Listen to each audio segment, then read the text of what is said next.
Je me suis réveillée un matin avec un silence terrifiant dans ma gorge. La veille, j'étais sur scène devant une foule en délire, ma voix résonnait avec puissance et émotion. Mais ce matin-là, elle avait disparu, me laissant dans un état de panique silencieux. Les médecins m'ont dit que ma voix pourrait ne jamais revenir, une nouvelle qui m'a plongée dans le désespoir. Pourtant, c'est dans ce silence imposé que j'ai découvert une nouvelle mélodie. Privée de ma voix, j'ai commencé à ressentir chaque note, chaque parole avec une intensité que je n'avais jamais connue. J'ai appris à écouter la musique de mon cœur, à comprendre le langage des émotions pures. Chaque battement, chaque souffle devenait une symphonie silencieuse que seuls ceux qui écoutent vraiment peuvent entendre. J'ai commencé à écrire des chansons, à exprimer mes sentiments avec une authenticité nouvelle, et mes paroles ont touché les gens d'une manière plus profonde qu'auparavant.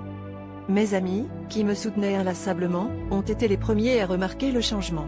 Ils disaient que mes chansons avaient gagné en profondeur, que mes performances, même sans voix, étaient plus puissantes qu'avant.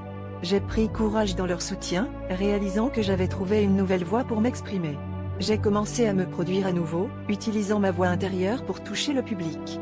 Les gens venaient me voir non pas pour entendre une voix, mais pour ressentir l'histoire que je racontais avec tout mon être. En perdant ma voix, j'ai découvert la puissance d'une connexion authentique avec mon public.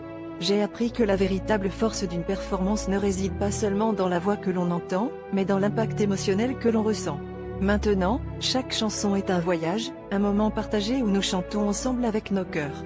Et dans ce silence parfois assourdissant, j'ai trouvé ma véritable voix, celle qui ne peut jamais se taire.